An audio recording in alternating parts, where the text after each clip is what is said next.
Economic crisis, a big, scary word. Okay, let's break it down. An economic crisis, basically, it's when the economy goes haywire. Think of it like a roller coaster, but instead of thrills, it's just nausea and existential dread. The economy, that big, complicated machine that's supposed to make sure we can buy groceries and pay rent, starts acting up. Suddenly, things are bad, really bad.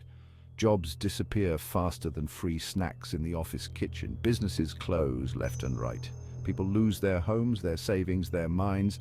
Okay, maybe not their minds, but it feels like it. And it's enough to make you want to crawl under a weighted blanket and stay there until 2026. But hold on, there's still hope. The usual suspects. What causes these messes? So what causes these economic meltdowns? Why do we see these financial disasters unfold time and time again? Well, it's rarely just one thing. It's more like a perfect storm of bad decisions, unexpected events, and a dash of good old-fashioned greed. It's a complex web of interconnected factors that all come together to create chaos. Imagine a group of toddlers playing with a Jenga tower after downing 6 juice boxes each. That's kind of what the economy looks like before a crash. It's unstable, unpredictable, and bound to collapse at any moment. It's a recipe for disaster. The pieces are all there, just waiting for the slightest nudge to bring the whole thing tumbling down. There are some usual suspects, though. These are the common culprits that often play a significant role in these economic catastrophes. Reckless lending, where banks give out loans like they're candy, is a big one. When banks are too eager to lend without proper checks, it sets the stage for trouble. Asset bubbles, where the price of something, like houses or tulips, gets way out of hand, are another classic. These bubbles grow and grow until they inevitably burst, causing widespread financial pain. And let's not forget, good old-fashioned government incompetence. Poor policy decisions, lack of oversight, and political infighting can all contribute to economic instability, because nothing says economic stability like politicians making decisions based on, well, who knows what they're basing their decisions on these days. Their actions can often exacerbate an already fragile situation, leading to even greater turmoil. History repeats itself.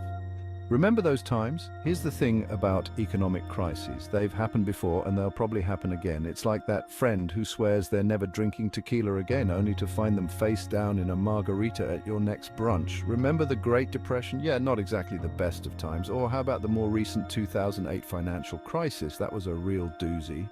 And who could forget the South Sea bubble of 1720, when people went bonkers over a company that traded in, wait for it, slaves? Spoiler alert, it didn't end well. The point is, we have a bit of a track record when it comes to economic calamities. But hey, at least history can be a guide, right?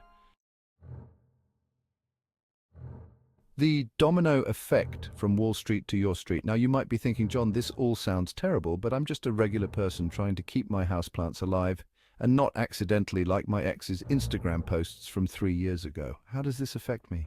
Oh, my sweet summer child. See, economic crises don't just impact those fancy Wall Street types in their suits and ties. They trickle down to Main Street faster than you can say supply chain disruption. When businesses struggle, people lose their jobs. When people lose their jobs, they have less money to spend. When people have less money to spend, businesses struggle even more. It's a vicious cycle that can leave everyone feeling like they're stuck in a washing machine set to spin cycle. Section 5. The government's toolbox, can they fix this? So the economy's in the dumpster fire. What now? It's a mess out there, with businesses closing down, people losing jobs, and financial markets in turmoil. The situation looks bleak, but there's still hope. Well, that's where the government is supposed to step in, armed with its trusty toolbox of economic policies. These policies are designed to stabilize the economy, create jobs, and ensure that the financial system remains robust. Think of it like this. The economy is a car, and the government is a mechanic, albeit one who sometimes forgets where they put the wrench and occasionally sets things on fire. They need to diagnose the problem, find the right tools, and fix it before the car breaks down completely. They've got a few tools at their disposal: fiscal policy, which involves adjusting taxes and government spending, monetary policy, which deals with interest rates and the money supply, and a whole bunch of regulations that hopefully prevent things from getting too out of hand. Fiscal policy can stimulate the economy by increasing government spending or cutting taxes, putting more money in people's pockets. The problem is figuring out the right tools for the job and using them effectively. It's a complex balancing act. They need to consider various factors such as inflation, unemployment, and public debt. That's about as easy as explaining the plot of Tenet after 3 margaritas. The stakes are high and the margin for error is slim, but with the right strategies and a bit of luck, they might just pull it off. Section 6. A little history lesson, the Great Depression. Let's rewind the clock back to the 1930s, a time when the world was vastly different from what we know today. The Great Depression, remember that one? It was a period marked by severe economic downturn and widespread hardship. Yeah, not exactly a party. Families struggled to make ends meet and the sense of despair was palpable. The stock market crashed in 1929, leading to a domino effect where unemployment skyrocketed and people were surviving on breadlines and whatever they could scrounge up. It was a time of desperation and uncertainty. It was a bleak time, kind of like trying to find a decent apartment in this rental market, but on a much larger and more devastating scale. But here's the thing, the government's response back then, well, it wasn't exactly stellar. They were initially slow to react and their measures were often inadequate. They initially tried to balance the budget, which is like trying to put out a fire with a thimble full of water. These efforts were not enough to address the massive scale of the crisis. It wasn't until they started spending heavily on public works projects and providing relief to those in need that things started to turn around. Programs like the New Deal brought hope and jobs to millions. The lesson here, sometimes you got to spend money to make money. Who knew? Investing in the people and infrastructure can lead to recovery and growth, even in the darkest of times.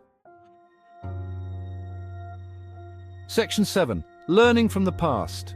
Avoiding another 2008. Fast forward to 2008. The housing bubble burst. Banks were collapsing faster than a Jenga tower after a stiff breeze, and the world was on the brink of another Great Depression. This time around, governments around the world realized they needed to act fast and decisively. They bailed out banks, slashed interest rates, and pumped trillions of dollars into the global economy. Did it work? Well, it prevented a complete meltdown, so there's that.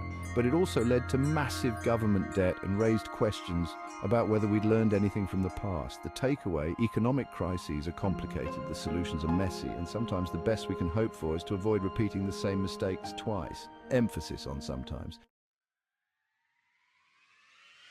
Section 8. What can we do riding out the storm? So what can we, the regular folks just trying to survive, do during these turbulent times? First of all, don't panic. Easier said than done, I know, especially when the news is filled with more doom and gloom than a goth picnic. But panicking is like pouring gasoline on a fire. It just makes things worse. Instead, take a deep breath, assess your situation, and make a plan. Build up your emergency fund if you can. Cut back on unnecessary expenses like that daily latte habit. Sorry, baristas, it's for the greater good. And if you're struggling, don't be afraid to reach out for help. There are resources available, even if they're not always easy to find. Section 9, the importance of financial literacy. Here's the thing, economic crises often expose the cracks in our financial systems, but they also highlight the importance of something we don't talk about enough, financial literacy. It's not the sexiest topic, I know. It's not as exciting as, say, debating the merits of pineapple on pizza or trying to decipher the latest TikTok dance craze. But understanding how money works, how to budget, how to save, how to invest, responsibly, folks, responsibly. These are essential life skills not just for navigating economic storms, but for everyday life. So let's use these challenging times as an opportunity to educate ourselves and future generations about the importance of financial literacy. It's not a magic bullet, but it's a step in the right direction. Section 10, a glimmer of hope, innovation and resilience. Okay, enough doom and gloom. Let's talk about something a little more uplifting. Human ingenuity and resilience. Because here's the thing about us humans, we're a scrappy bunch. We've faced challenges throughout history, from wars to pandemics to economic depressions. And you know what? We've always found a way to bounce back. We adapt, we innovate, we find new solutions to seemingly insurmountable problems. Economic crises, for all their downsides, can also be catalysts for change. They force us to rethink the way we do things, to come up with new ideas to build a better, more sustainable future. So, yeah, things might look bleak right now, but don't underestimate the power of human ingenuity and resilience. We got this, probably. Section 11. In a nutshell, we've been here before, we'll get through this. Economic crises, they are like that annoying relative who shows up uninvited, eats all your snacks and leaves a mess in their wake. But here's the good news. They don't last forever. We've been through this before and we'll get through it again. Will it be easy? Nope. Will there be bumps along the way? Absolutely. But with a little bit of luck, a whole lot of common sense and maybe a stiff drink or two, we'll weather this storm, until the next one anyway. Because let's face it, that's just how the economy rolls.